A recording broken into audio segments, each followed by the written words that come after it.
शुरुआत करता हूँ एक खूबसूरत वीडियो से। उसके बाद मैं आपको अब तक की न्यूज़ रिपोर्ट बताऊंगा। दोस्तों, ये है मक्का की पुरानी गलियां, जहां से आप अगर चलेंगे तो होते हुए आप मस्जिद हराम तक पहुंच सकते हैं। ये वीडियो देखिएगा आप।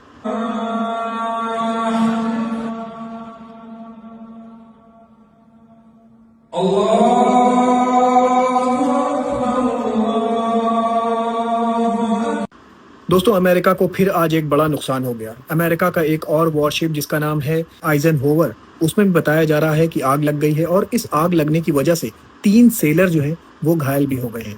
दोस्तों, इससे पहले भी यूएसएस गिरार्ड आर्टफोर्ड में भी आग लगने की खबर आई थी और वो वॉरशिप मिडिल ईस्ट से निकाल कर ले जाई गई थी रिपेयर के लिए। और आज बताया जा रहा है कि एक और वॉरशिप में जिसका नाम आइजन होवर है, उसमें भी आग लग गई और 3 सेलर घायल हो गए। दोस्तों, इसी के साथ बता दूं, एक रिपोर्ट निकल कर सामने आ रही है जिसमें बताया जा रहा है कि 3 बड़े बड़े कार्गो प्लेन उतरे हैं ईरान में चाइना के, और इसमें बताया जा रहा है कि एडवांस लेवल के वेपन्स हैं।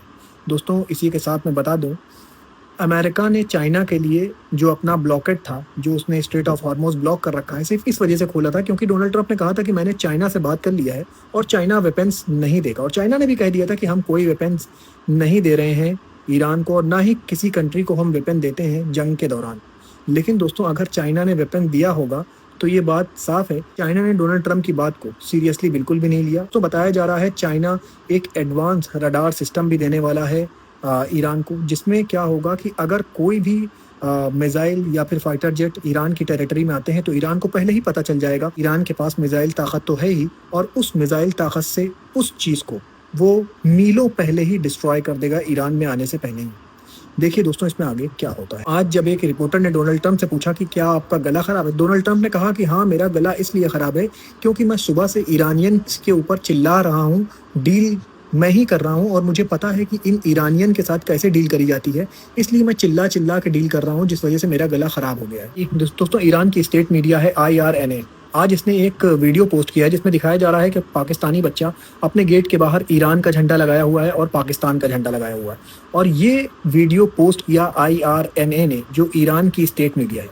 दोस्तों, ये वीडियो दिखाने का मेरा मकसद ये था कि आप दुनिया में कहीं भी कुछ भी करें, आप अगर ईरान के हक में कोई चीज़ कर रहे हैं तो ईरान को पता चल जाएगी, आप अगर ईरान के ख़िलाफ़ कुछ बात कर रहे हैं तो भी वो ईरान को पता चल जाएगी। मैं ये सिर्फ बात ईरान के लिए नहीं कह रहा हूँ, आप जिस भी कंट्री की बुराई कर रहे हैं या उसकी अच्छाई कर रहे हैं उस तक वो बात पहुँच जाती है, क्योंकि ये इंटरनेट का दौर है। तो इसलिए अगर आप किसी कंट्री के लिए नेगेटिव रिमार्क दे रहे हैं तो बिना सोर्स के बात मत करा करिए।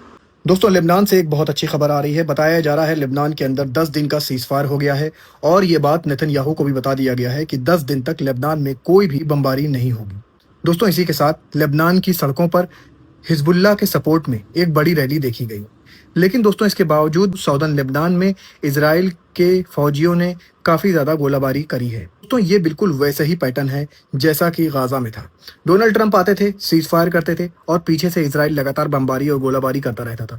दोस्तों, इसके बाद डोनाल्ड ट्रंप ने कहा कि हम बहुत ज़्यादा पॉजिटिव हैं ईरान को भी लेकर और बहुत जल्द ईरान के साथ भी हमारा सीज फायर हो जाएगा। लेकिन दोस्तों, दूसरी तरफ पीट हेगसेथ, जो सेक्रेटरी ऑफ वॉर हैं अमेरिका के, उन्होंने कहा कि हमारे वेपन्स पूरी तरह से लोडेड हैं और हम अब की बार ईरान की एनर्जी साइट्स को टारगेट करेंगे और उसके पावर प्लांट को टारगेट करेंगे, जिससे क्या होगा कि पूरे ईरान में इलेक्ट्रिसिटी खत्म हो जाएगी।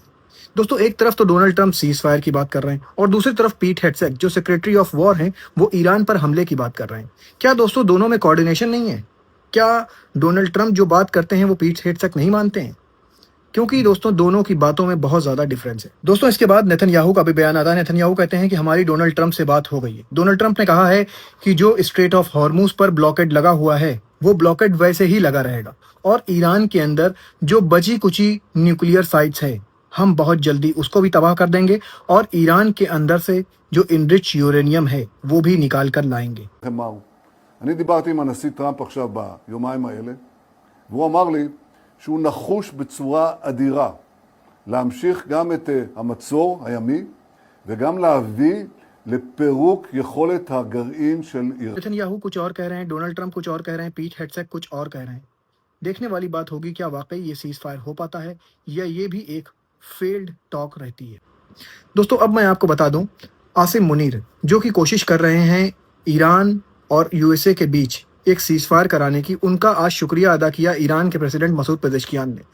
दोस्तों इसी के साथ जब डोनाल्ड ट्रंप से पूछा गया कि क्या आप पाकिस्तान जाएंगे, तो डोनाल्ड ट्रंप ने तारीफों के पुल बांध दिया पाकिस्तान के और पाकिस्तान की आर्मी चीफ के और पाकिस्तान के प्राइम मिनिस्टर के, और उन्होंने कहा कि हम पाकिस्तान ज़रूर जाएंगे अगर डील होती है तो। आप ये वीडियो देखिए।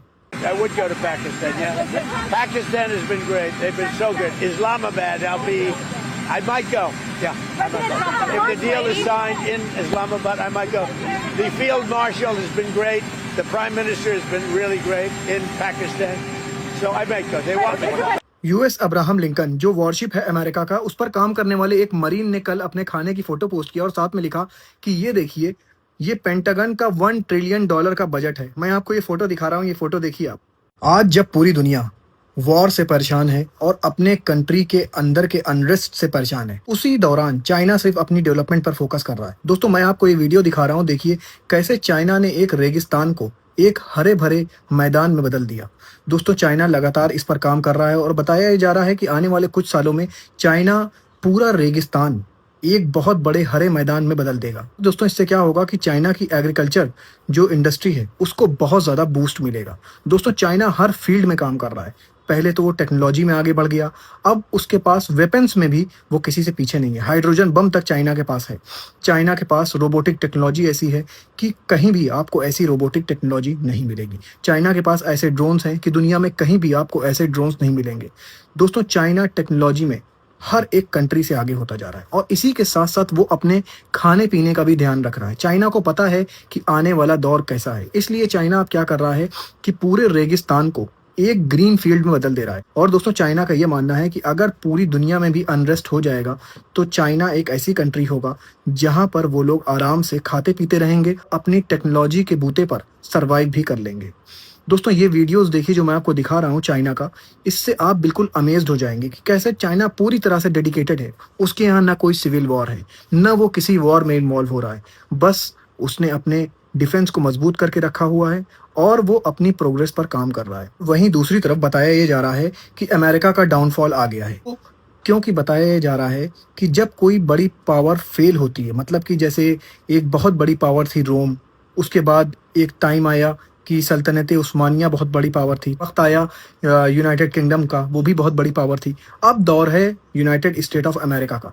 अमेरिका भी वही गलती कर रहा है जो पहले की सुपर पावर्स ने गलती किया था। पहले की सुपर पावर्स के ऊपर बहुत कर्जा था और इस कर्ज के बावजूद उन सुपर पावर ने अलग अलग कंट्रीज़ में वॉर छेड़ दी थी। यही गलती करी थी यूनाइटेड किंगडम ने, यही गलती करी थी सल्तनत उस्मानिया ने, और यही गलती किया था रोम ने, और वही गलती अब रिपीट कर रहा है यूनाइटेड स्टेट ऑफ अमेरिका। दोस्तों अगर ये सुपर पावर का लक़ब अमेरिका के हाथ से छिनता है तो ये टाइटल जाएगा चाइना के पास। दोस्तों ये सब कंट्रीज जो रास्ते पर चली और उन्होंने अपना सुपर पावर का जो लक़ब था वो खो दिया, वही पैटर्न पर अमेरिका चल रहा है और वो भी सुपर पावर का जो टाइटल है वो बहुत जल्दी खो देगा और नया सुपर पावर बनेगा चाइना। दोस्तों ऐसे ही खबरें लेकर मैं आपके पास आता रहूँगा। अपना बहुत ख्याल रखिए और मुझे अपनी दुआओं में याद रखिए।